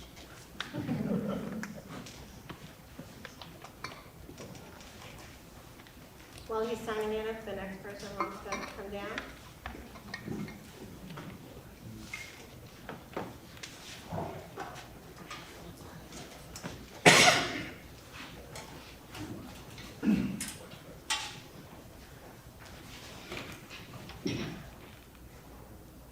Good evening. My name is Charles Russell. If you can't hear me, let me know.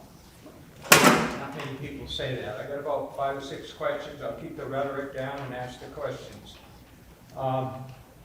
Broken ground is going to need infrastructure. We've been told the city was already planning something. We need a number for the specific cost of the infrastructure as it relates to the school.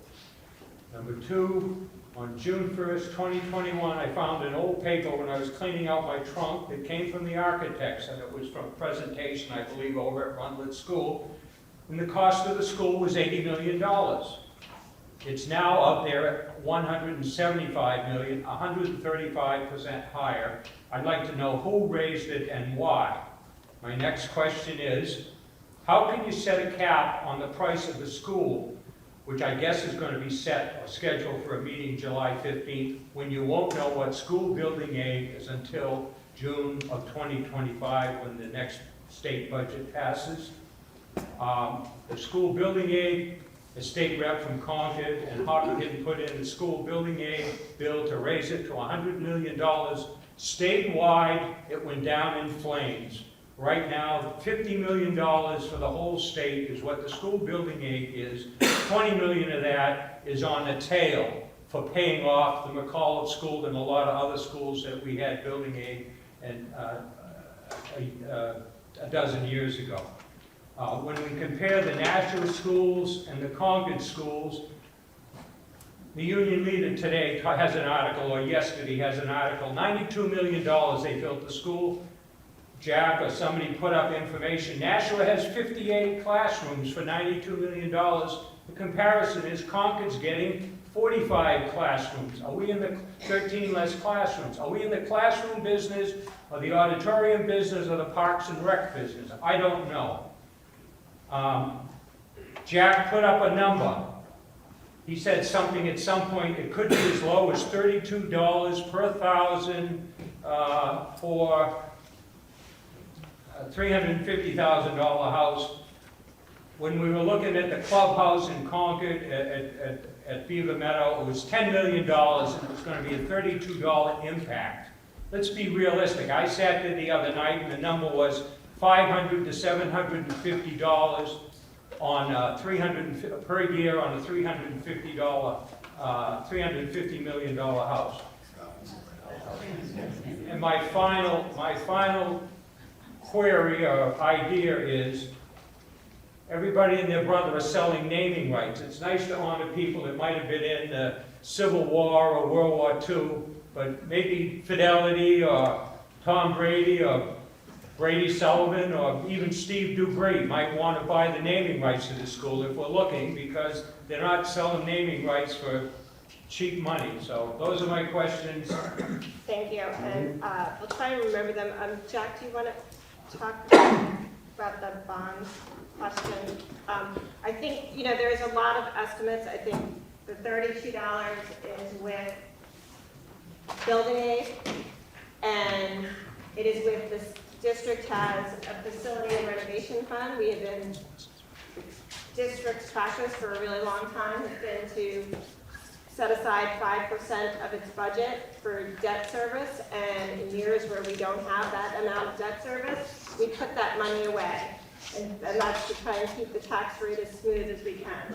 So we've been putting that money away, and we would use it under this scenario to mitigate the tax impact of this project.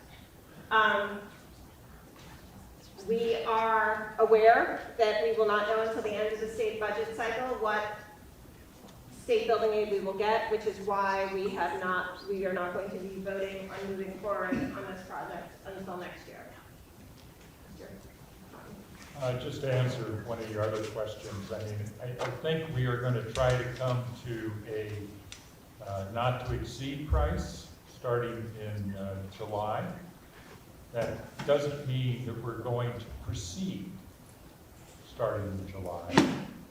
What we're going to do is we're going to wait till we find out, probably a year from July, as to what the state building aid is before we go forward. And as to your last question, Mr. Russell, if you have any interest in having it named the Russell School, we're happy to talk to you about it. There's already one in Plymouth, thank you.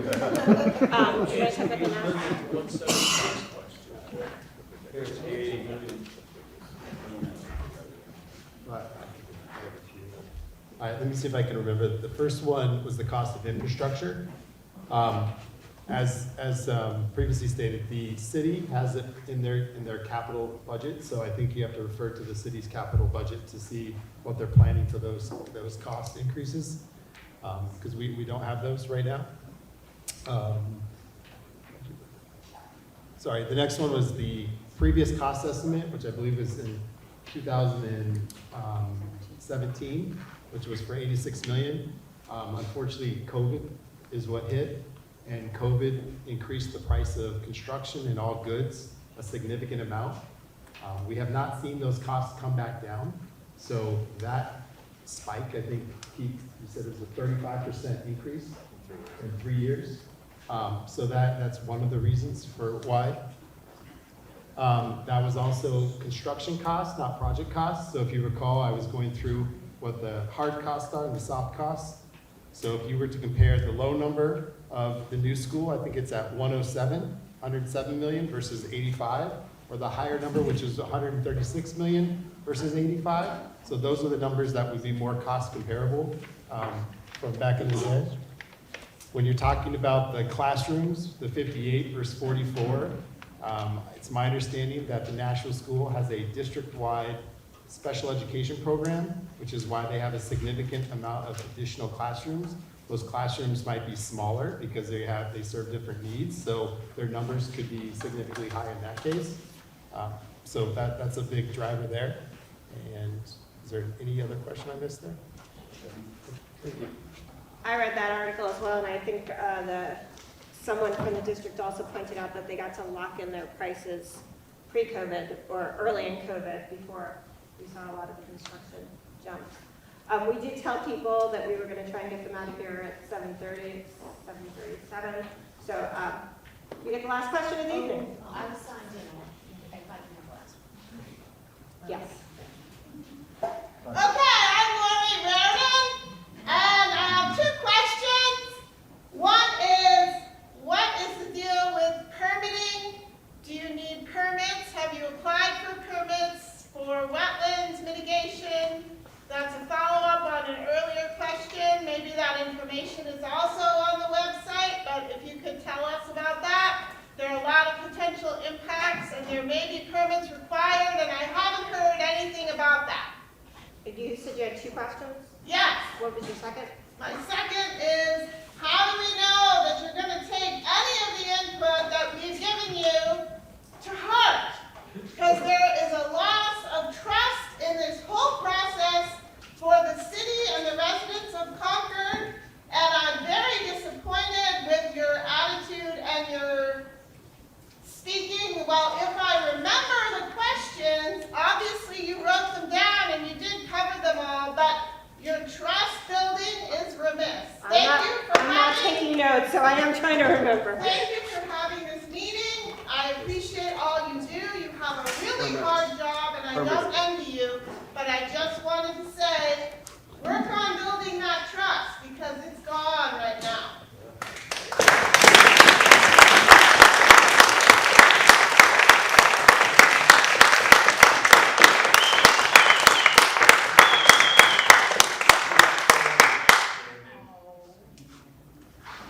Regarding wetlands, there was a wetlands delineation done of the site. There are no wetlands on the site. So wetlands permitting is not an issue.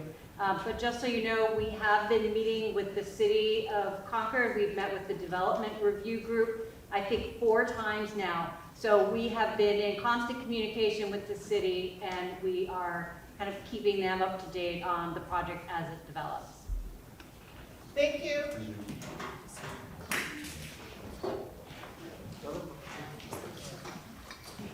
Hello, I just have 4 questions. First of all, this project started back in 2017, or 2016, 2017, 900 students. The current enrollment is 767. Isn't state building aid dependent on current enrollment numbers? Why are we building a school for 900 students? That's my first question. Why don't you ask Okay. The second one is timeline. So school building aid, you have to apply for building aid or the same, like months before you put the shovel in the ground, correct? No. Or not apply, but you receive building aid. My question is, if the pump station isn't put in, because Bob, you're right, it was in the budget for a long time. And it was put in there, and it was just put in there, and it's been sitting there for the same price point, 1.2 million. That price point hasn't changed. So we're looking at it this year. It's probably going to be significantly more. We don't need that pump station. The only reason for that pump station would be to support this school. So that is something that, if there is no pump station, can you get building aid? That's my second question. Third one is, I talked to a woman who's on a fixed income. She has $1,700 a month. 700 of it goes to taxes, and that was before the city did their budget. So my question is, How much can she afford? How much school can she afford if she is looking at these? This is just the school. We're looking at a police station, we're looking at a library, at the city and school joint meeting. The first question you asked the city manager was, when's Memorial Field gonna be done? So we're looking at all these upgrades to the city, and we have so many people on a fixed income that can't afford them.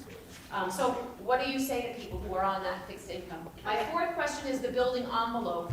Back in 2017, when Bobby was showing the picture of Runlet's rebuild 6 through 8, no YMCA, he said, you want a tight building envelope for energy efficiency. This building envelope has a lot of surface area. Why is there so much more surface area? Wouldn't it be more energy efficient not to have those 3 separate areas rather? Do you want to answer? So, looking at this building envelope right here, this is a very compact, small footprint. So I'm not sure if there was any comparison to 2017. The 2017 was The 2017 was a feasibility study, so it was drawing footprints, but this right here is one of the most compact footprints that we have created. This is the central spine, limits the amount of circulation in long corridors. So as far as, for my professional opinion, this is one of the most compact footprints that you could have. So I think this is a very energy efficient building that you would be getting. the pump station, can this be built without? The pump station, so there's 2 things. One is a booster station, is that what you're referring to? The water? booster, yes. So it's my understanding that the booster pump station it's a requirement for the fire suppression system in terms of having that, if the school were to dump water, you would need a certain amount of pressure. And the booster pump station solves that problem. So if there is no booster pump station? Yes, it can be built. It can be There would built. be different mitigation that would happen. We would need to provide on-site storage more for the water so that we could pump the water from on-site storage instead of from the city. So that infrastructure is an added cost to taxpayers? There would be, and that's part of the contingencies that we're carrying in soft costs right now. So there are contingencies in the soft cost numbers that have line items that would account for anything like that to occur. So those numbers are in the total project cost. Those numbers are accounted for. And the 900 students when the enrollment is 766? Yeah.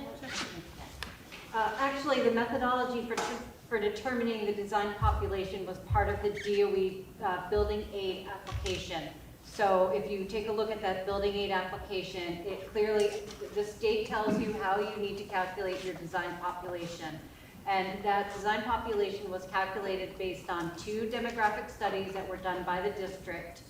And there's a memo and there's a whole section of the application that outlines step by step how we determined the 900 student design population. I was just asking because enrollment is dropping. 7 years ago. I'm sure I'll walk to you. Thank you. Councilor Brown, I'm really appreciative that you bring up folks who are on fixed incomes. I don't know about you all, but I'm a homeowner in town, and we got our tax bill just the other day, and my husband said, this town's gonna tax us right out of our house. Yep. So please know that. So please understand that the folks who are sitting up here do share that distress, and it is one of I won't speak for the other folks who are on this board, but it's one of my guiding stars is I wanna be able to stay in my home. I really like this town. I like that my kids get to go to school here. My daughters went to school here, and now they're next door, and my oldest gets to go to Runlet this coming September, or August rather. So it's folks on fixed incomes, it's young families. We're all struggling, right? We're all in the same boat when it comes to the worry about being able to hold on to our homes, especially when we're approaching transitional points in our lives too. Our kids are leaving for college or making decisions about do we stay in our homes or do we downsize. These are very real problems that everyone in our community has to consider. So I appreciate the mutual understanding of distress that a lot of us are feeling. And I wanted to refer back to something that Mr. Cotton mentioned about state contributions to adequacy aids. I talk about this a lot in the work that I do. As a state, we contribute the most per capita of any state in the country. I'll repeat that. We spend the most of any state on education in the nation. However, our state contributes the least of any state in the nation. So we are dealing with a regressive taxation system that disproportionately affects low-income or fixed-income homeowners, and it is proving to be an untenable situation. So we had some bills that did come up to help increase adequacy aid. The current Conval and Rand decisions, court decisions, found that the state is falling short of contributing $500 million per year for what it costs to educate a kiddo. And who's making up all that difference? All of us are making up that difference. So when we consider how much this is costing us out of our own pockets, our state is being negligent in what they are required to contribute to make sure that we can pay for these things.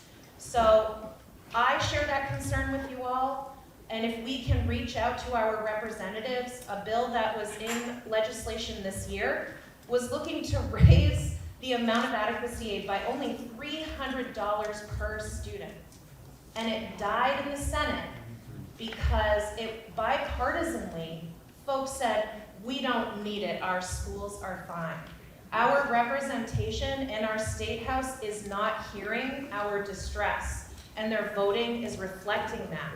So if we can, as a community, raise our voices about the distress that just building a school is causing us and let them know we need adequate building aid that makes up the difference after a 10-year moratorium of not funding rebuilding schools, as well as do your job that 30 years of court decisions have decided that there's no political will in the legislature to do their job, and the court keeps telling them to. So I ask you, please reach out to your legislators and impart upon them how important this is that they do their jobs so that we don't have to go to war with each other when we have to meet the needs of our students. Thank you.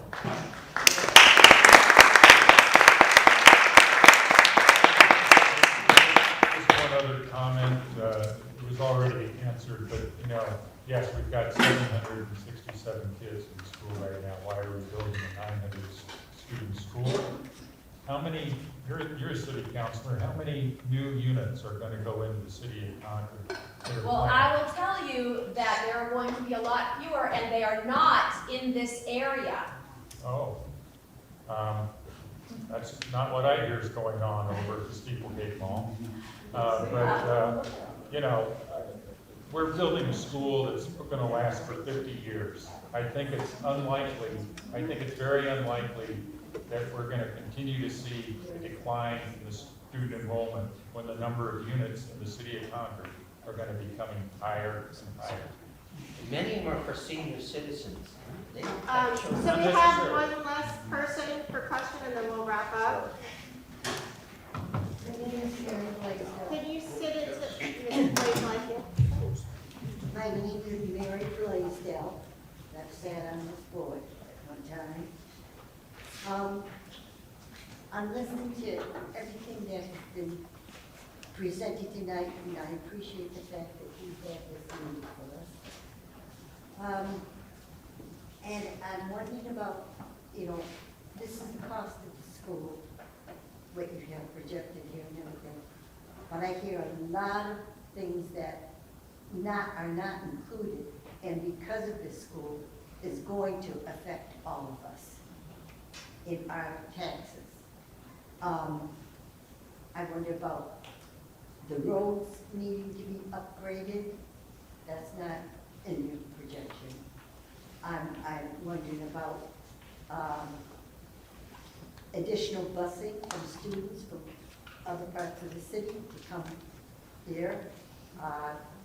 Are we going to need more buses? As that's another expense of this being built here. And the other thing that I don't know, I would think about would be, you've got such an age, 3 schools here that you'll have, and you're gonna have such an age difference between this school and the middle, and, not the middle school, Brook Ground School. And I'm wondering, have you done any study about, is there a problem when you have these older children? Well, we have the middle school located next to an elementary school. Yes. That goes the same grades as these 2 schools now. But if you could bring up the drawings too, that this actually separates these schools a lot more than it currently is over at Abbott Downing. In order to fit over the Runlet site, we would have actually had to take some space from the Abbott Downing students, which we don't have to do here. So that's the building and that's the schools, the existing schools. Where is this building? Which one is this building? Right where the little laser pointer is. Oh, I see it now. Yeah. Okay. And then where are the other 2 schools? Point them out to me. Where the light is now is the middle school, and down here is Millbrook? and Proving Ground. Yeah, that's the 2 of them together. If you look right out that window, that's where the school would be built on the other side of the trees. Yeah.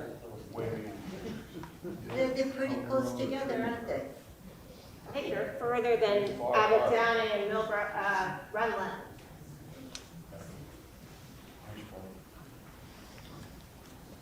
Okay, I'd be concerned about some of the older ones, children and your younger ones, and the traffic that's going to increase here with the younger schools here like this.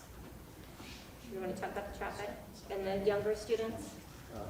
So to go about the traffic, as you can see, we have a drive on the left that has a loop. That's the current parent loop. Jack can show that. What's not shown is there's a long drive that goes all the way out. Is it to Portsmouth Street? Our traffic studies show that the amount of cars that can queue all the way around that loop and drop off parents by the time the parent drops off, the amount of queuing, that's how we get all the cars off the road, so there won't be backing up on the street.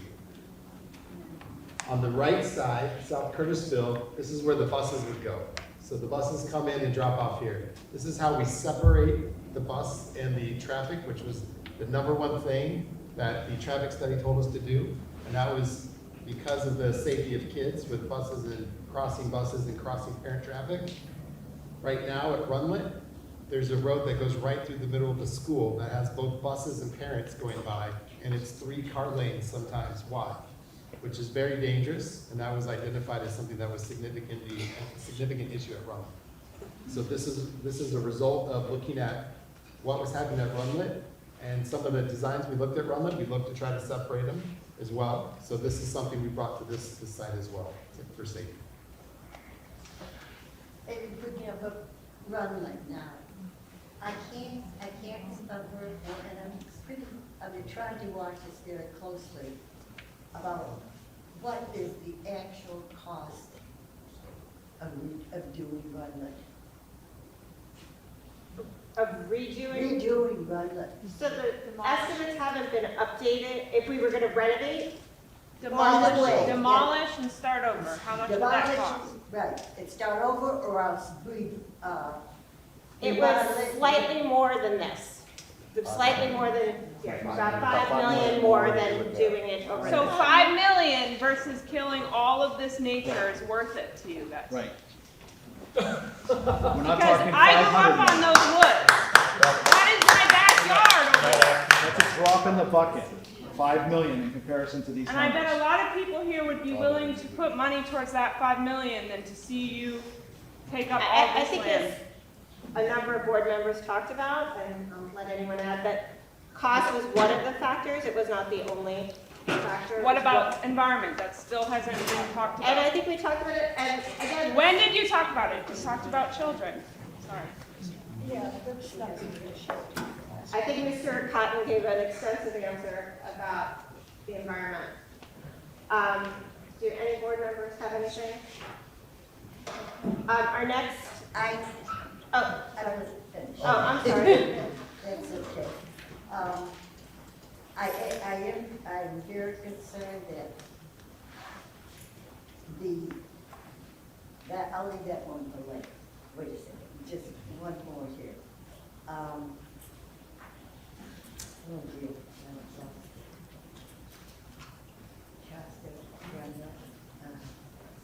Yeah, I would really like to see an actual cost of, I mean, you've done all this work on this, but I have not seen any work done that I have seen about what you would do to run it, either to renovate it and what it would cost, or to replace it and what it would cost. And I go back to my first question about the busing. The school then has to buy more buses to bus kids over here. That should all be figured in here. So in December, when we voted on the location for the school, we had estimates of those. It wasn't to the level that these schematic designs are, because we've gone to the next step in the process, refined numbers, but we had estimates on buses and construction costs at each site and some of the different factors at each site. And if you leave your email, if you have it, or an address, we can send you the document that we had at those meetings. The renovating runlet thing, as you heard, it was a similar cost. Those costs have not been updated to reflect the different costs of materials now, but when they started this project, they looked at the two options and the two costs, and they were, I think as Mr. Richards said, about $2 million apart. But the thing is that over here you had to do so much more with land, and what's more going to be involved with the environment and the roads. I find it hard to believe that. I appreciate you have a different viewpoint. And the other thing I want to say is that I think, or I've always felt, raising four boards myself, that what they learned, the most important thing about school was what they learned in that classroom, and that the teachers that they had. All these, I think this is overkill myself. Well, and we didn't get a lot of discussion tonight about the components, and I think we'd love to hear feedback on what people think should be left out and what should be included. You can have a cafeteria and have a room that has a cafeteria and a stage in it that can hold enough people and kids to learn acting and do. I just think this is just overkill. When we're talking about a school, whether it be now or 50 years from now, it's that classroom. All this big fancy and all this room for this and all this room for that. It could be incorporated and cut down. Thank you.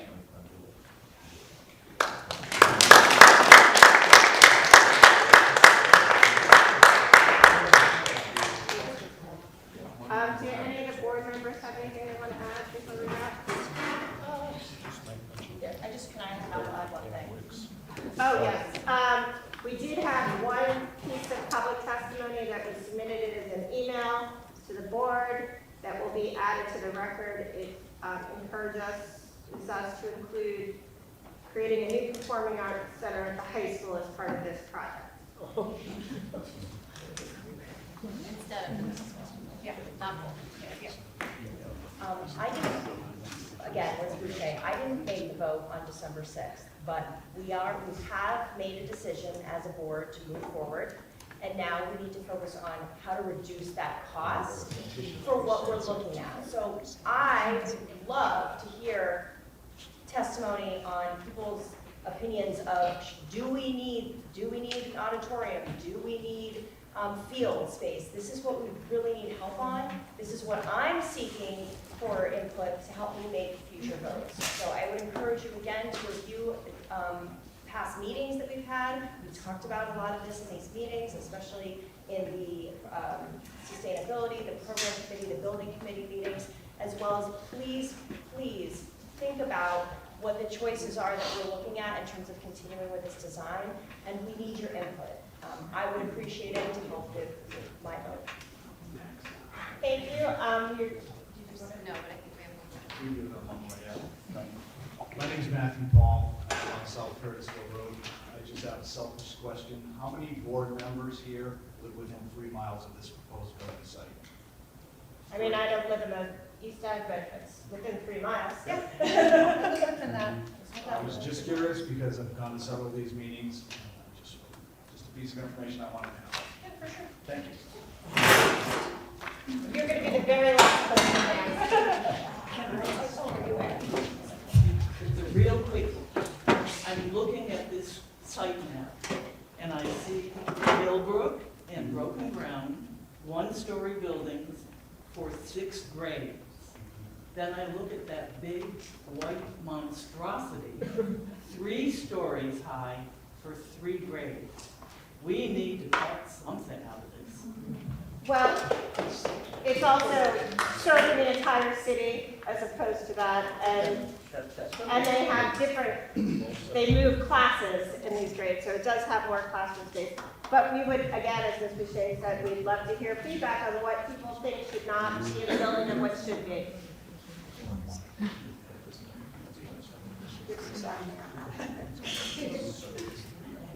Okay.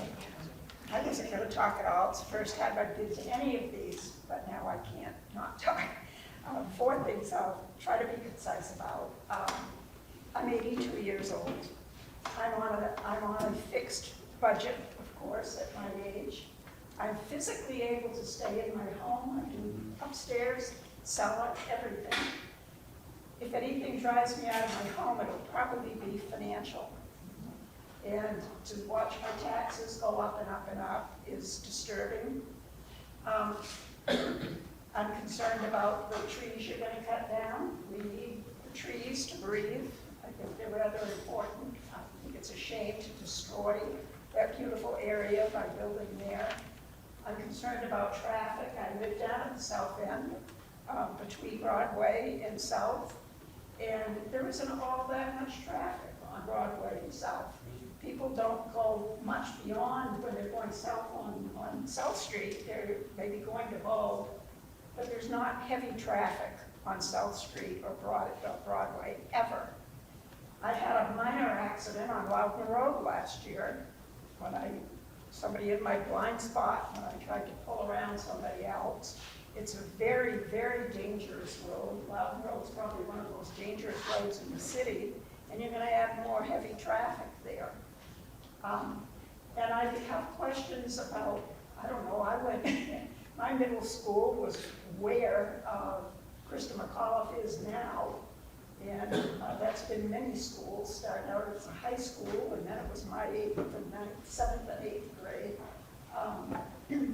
And we didn't have any of that stuff, and I know you're thinking, well, that old lady, there she goes, they didn't need any of that stuff. But the baseball field, the softball field, the basketball field, we didn't have any of those yet.